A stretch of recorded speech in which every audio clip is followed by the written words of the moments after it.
Let's talk a little bit about the rest of the cast. Yeah. Bernie Kopell as Dr. Burger. Oh, Bernie is Bernie, and he is so uniquely his own person, and he can do dialects that are beautiful. I mean, he can do any kind of dialect in the world, like he did on Get Smart and all those. That girl, he had a nice track record. He was next to me as far as age went, and so they really, as far as the concept of the show in relationships, they had the doctor and the captain close because they could share problems and things like that with each other. That we had hit some very interesting things, but you had to watch it week after week. The captain was an alcoholic, and he was a recovering alcoholic, so he never drank alcohol. But you had to be there to see those episodes. And when Ray Milland was there with one, that's when they really got in to talk about it. And with Raymond Burr, he really told Raymond Burr, because Raymond Burr played a guy really with an alcohol problem. But you had to watch it. A lady, if I can just interject this, we were in New York one Sunday, we were going to church, and some lady goes up, she says, "Murray." I said, "Hello." She says, "You're the captain now." I said, "That's right." And she says, "I want you to do me a favor." I said, "What's that?" She says, "When you go back to California, I want you to tell your writers something." I said, "Uh-oh, here it comes." She said, "Tell them I love the messages they're giving out because they cover them with cotton candy." I never thought about it. I said, there are little messages, little things, not turkey bladder time, little things, and they are covered with cotton candy. So you hardly don't know. Aaron never wanted to make the scenes too long because people don't want to concentrate too much and they want to come home, take the shoes off, just sit back and travel with that show and see the old people and get caught up with the regulars. Did I answer? I went off on the woman tangent. We were talking about Bernie Kopell. Anything else? So Bernie is wonderful. Bernie is absolutely wonderful. And he's just had a second child. Yes. And I'm forever the doctor. And he's done more for, I think, for doctors' sex lives on cruise ships than anybody. And it was great, Well, I have to tell you one thing, but he's always been crazy about Juliette Prowse. And she came on the show, and they made her one of his, either an ex-wife or something like that, so he could have scenes with her, and he couldn't believe it. He was so thrilled about it. He's a wonderful actor and a great guy. Fred Grandy? Fred Grandy is one of the most intelligent men I ever met in my life, and consequently, in his own area, very creative. He came to my trailer once, and I said, "What's up?" And he said, "I'm going to get out of the show." I said, "Well, why?" And he said, "It's wasting my time." He says, "I want to do something for people, so I've decided to run for Congress." I said, "Oh, kidding." You have to know, he was magna cum laude from Harvard. And he said, so I said, "Why are you telling me?" He said, "I need a check." I said, "Oh, well, I'll go home and talk to my wife." So we gave him a check for $1,000. He said, "Wow, this makes me a viable force." That's the next day. He ran. We would go to some of the places where he would, with the big officials and of his party. And we watched him, and he was so smart, so smart.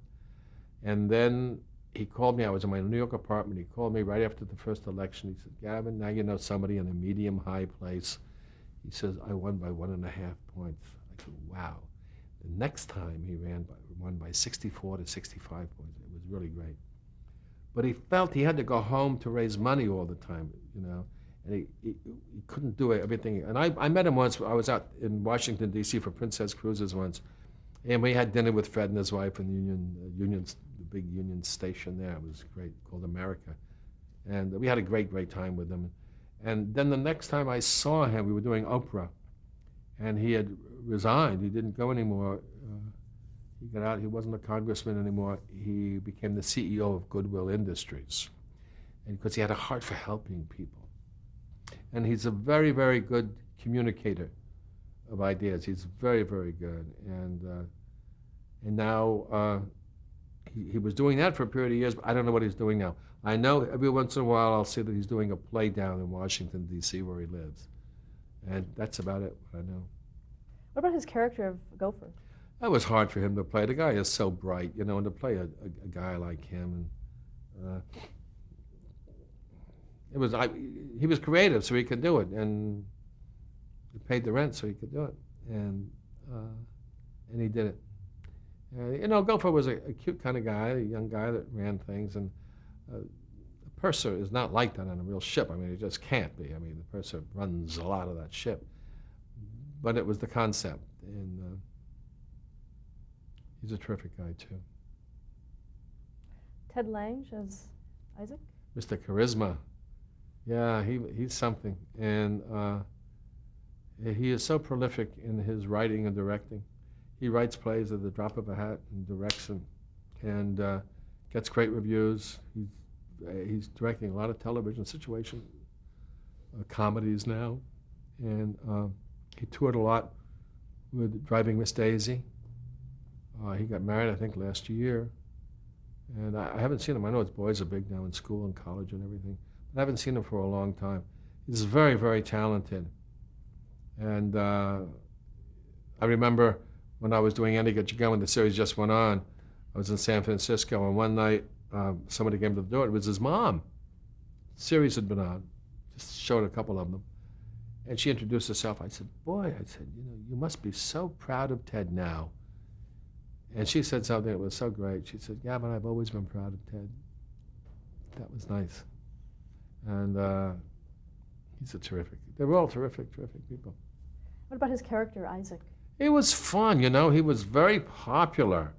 He was a great guy to be with. He made you feel good. If you drank, he made you nice drinks, And he had to go to school for that, I think. He was very warm, very caring, and a great guy you'd like to be with. Lauren Tewes as Julie McCoy? Oh, boy. She was something, They searched high and low because the other two girls didn't work out of the previous pilots. And so, that's how I was able, if they shot the way they wanted to shoot, I never would have been able to audition for Gower Champion. But they didn't have Julie McCoy yet, and they really wanted to make sure this time. And so I tested with 11 actresses from all over the country. Anyone could have played it. Depending which way you wanted to go. But they wanted a today kind of girl. And as a result, they didn't shoot when there was the first time we read through the play, there was no Julie McCoy. The show with no Julie McCoy. But it gave me a chance to audition for Gower and get that. Then the story goes that Candy Spelling thought of this one girl that did one day on Charlie's Angels. And so they got a hold of the film. That was Lauren, or Cindy as we call her real name. And she got it. She was waiting on tables. And the next week she's doing Julie McCoy. And she did so well. People love her. Wherever I go, people say, a lot of guys, tell me about how was that Julie McCoy? They really had a big thing for her. But she was so cute. And she was a today kind of kid. Why did she leave the show after the 7th season?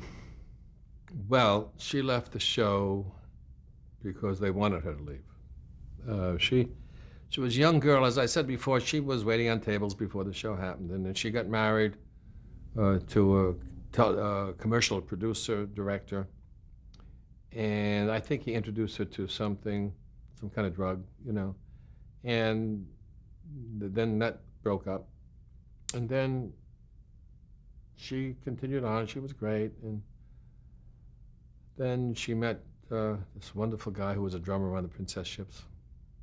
They fell in love, and apparently whatever she was doing, I don't know much from the drug culture, though I played pushers all my life. It was becoming apparent in the behavior that something wasn't her old self. And I guess she had a talk with Aaron and Doug, and they let her go. Then they had a couple of girls succeed her. Nobody was quite like her. The good news is, she's a woman now, and she's got it all together for years and years and years. This was just a little period. Unfortunately, the whole world was there to see it. A lot of people do things in the privacy, and the whole world could see it. And she lives up in another state now. She writes plays, she directs plays. She's very successful. She was just doing a play. She was married to a wonderful, wonderful, wonderful guy, Bob. And we met him, and she was so happy. and he came down with Lou Gehrig's disease. So he passed away a year ago this Christmas. She's had a hard life that way. But she's very talented, and she's strong, and she's got it together. And I hope someday we could do a show together, some kind of a play, because I really have the utmost respect for her. I mean, she's a woman now, you know, she's not little Julie McCoy, and she has so much to draw upon, you know, for her work. And she's great.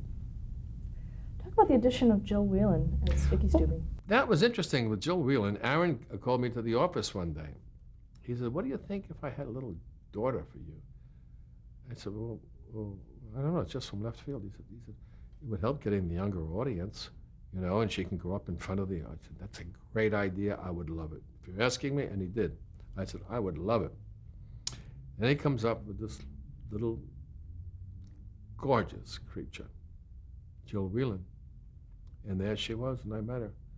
And she had her mom, they lived in Liverpool, I think Livermore, California. And they had come over to see me do Annie Get Your Gun. So they had seen me before I saw her. And they brought her in one day, and she was just, everybody said, this is the new Shirley Temple, you know. She was just great, and she was so sweet. And we had she was good, so good to act with, so good to act with. We had some great scenes together. And so she started to evolve in front of the audience, because the show went on for so many years. She only got mad at me once, because when she was getting into her teens and everything else, they were sitting around the captain's table, and they had one of her gowns on, and it was very low cut, you know, and she was getting to feel like a woman. And I said, that's not good. She said, no. I said, no, that's not good. And so we got them to put a little piece in here, and it looked great.